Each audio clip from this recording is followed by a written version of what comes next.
Yeah, hi Abhishek. How are you? Fine, I'm fine. Happy. Happy?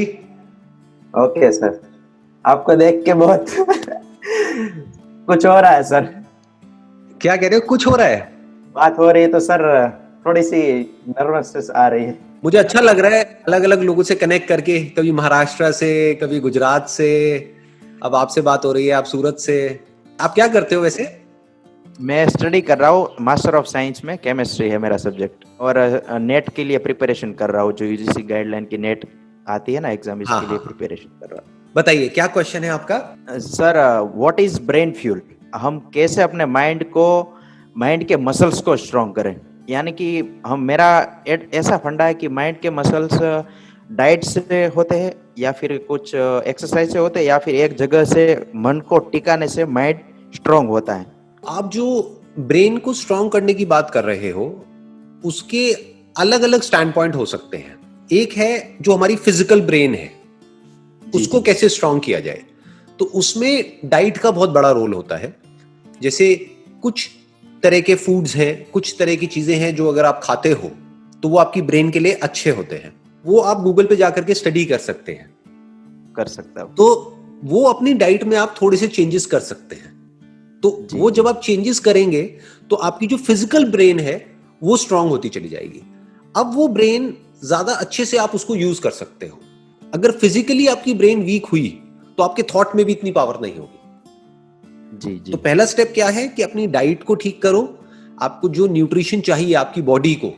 और brain ऐसा नहीं है इन आइसोलेशन है, यानी ये नहीं है कि ब्रेन अलग है और बॉडी अलग है।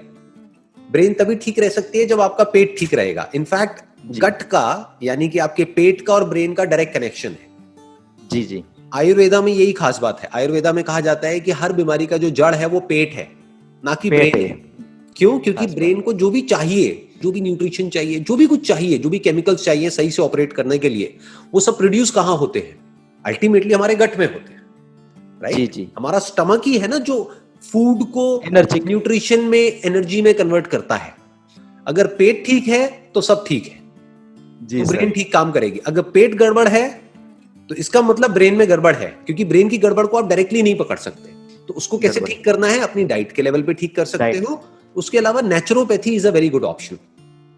नेचुरोपैथी के इंडिया में बहुत सारे सेंटर्स हैं जो बहुत ही कॉस्ट इफेक्टिव तरीके से आपको कुछ थेरेपीज देंगे 3-4 दिन के लिए, 5 दिन के लिए, 7 दिन के लिए। उसमें आप बेटर फील करने लग जाओगे। जी। तो नंबर 1 वो है कि स्टमक की क्लीनिंग प्रॉपर होनी चाहिए ताकि हमारी ब्रेन प्रॉपर काम करे। अब जो दूसरा एस्पेक्ट है वो है कि हमारी थॉट की पावर कैसे स्ट्रांग हो, कि हमारी जो थिंकिंग पावर है वो कैसे स्ट्रांग हो। तो वो स्ट्रांग होती है रेपिटेशन से।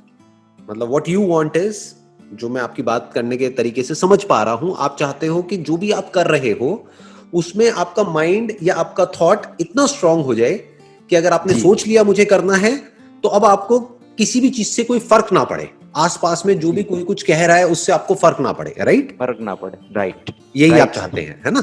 हाँ। तो अब ये कैसे पॉसिबल हो पाएगा? इसका जो तरीका है वो है रेपिटेशन, कि जिस भी तरह की बातों को आप अपने माइंड में रिपीट करते चले जाओगे वो पक्की होती चली जाएगी। इसीलिए इंडिया में एक कहावत है जो आपके भी घर में चलती होगी, जो बोलते हैं कि शुभ शुभ बोलो। सुनी होगी आपने, है ना? जी। कि मुंह से उल्टी सीधी बातें मत निकालो। क्यों बोलते हैं? इसीलिए बोलते हैं जो बात मैं आपको कह रहा हूं। क्योंकि अगर आप कुछ उल्टा बोलोगे, चाहे अपने मुंह से बोलोगे, चाहे अपने अंदर ही अंदर अपने आप को बोलोगे, तो धीरे धीरे वो पक्का होता चला जाएगा।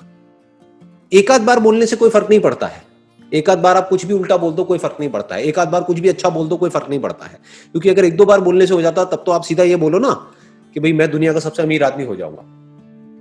जरूरत ही क्या है पढ़ने की, कोई एंट्रेंस की तैयारी करने की, कुछ भी करने की? सीधा बोल दो 1-2 बार, सच हो जाएगा। बट ऐसा होता नहीं है। बट अगर इसी बात को आप बार बार बोलते रहोगे तो धीरे धीरे आपके एक्शंस चेंज होने लग जाएंगे। धीरे धीरे आपका ये जो थॉट है ये पक्का होता चला जाएगा जी, और आप उस डायरेक्शन में भागने लग जाओगे। अब आपको सक्सेस मिलेगी या नहीं मिलेगी वो और फैक्टर्स पे डिपेंड करता है, लेकिन एटलीस्ट आप एक्शन लेना शुरू कर दोगे जी। आप समझ गए? तो अब इसको पक्का कैसे करते हैं? रेपिटेशन से। तो जो भी आप चाहते हो, आप जिस भी तरीके से अपनी लाइफ को देखते हो आने वाले 5 साल बाद, 10 साल बाद, उसको आप रिपीट कर सकते हो अपने माइंड के अंदर जी तो अब वो धीरे धीरे चीज पक्की होती चली जाएगी। अब यहां पे एक चीज आपको ध्यान में रखनी है, जो लोग गलती कर जाते हैं, वो है कि आपको जो भी आप चाहते हो उसके आउटकम के बारे में नहीं सोचना है। ये नहीं सोचना है कि जो होगा, क्योंकि वो आपके हाथ में नहीं है, राइट। ये नहीं बैठ करके इमेजिन करना है कि मेरा ये एंट्रेंस है वो क्रैक हो जाएगा, क्योंकि अगर आप इमेजिन करते गए तो उसमें प्रॉब्लम क्या है कि अगर 1% नहीं हुआ आपका तो आप अंदर से पूरी तरह से टूट जाओगे, राइट जी टूट जाए। तो अब अगर सोचना है तो क्या सोचना है, बैठ करके अपने किस थॉट को पक्का करना है कि मेरी तैयारी पूरी है। अब होगा नहीं होगा वो मेरे हाथ में नहीं है, तो अपने आप को क्या बोलना है बार बार कि मेरी तैयारी कमाल की चल रही है, मेरी प्रिपरेशन अच्छी हो रही है।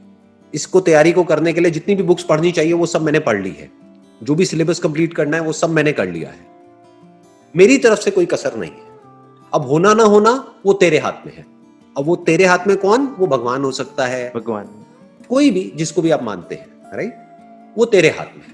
तो अब क्या होगा, 1% आपका नहीं भी हुआ तो आप टूटोगे नहीं, क्योंकि आपको क्या हुआ, आपको अपने माइंड को फोकस करना आ गया कि किस तरीके से माइंड को फोकस किया जाता है काम पे, जो भगवत गीता में भी कहा गया है कि भाई कर्म किए जा, फल की इच्छा मत कर।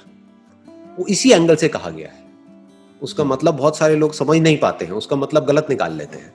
उसका मतलब ये निकाल लेते हैं कि आप बस हार्डवर्क करते चले जाओ। कर्म का मतलब लोग क्या समझते हैं? वर्क। वर्क का मतलब क्या समझते हैं? सिर्फ वर्क मतलब वो जो हम काम कर रहे हैं अपने हाथ पैरों से। कर्म बेसिकली जो है वो थॉट के लेवल पे करने की बात करी जा रही है। कर्म पहले अंदर होता है, बाद में बाहर होता है।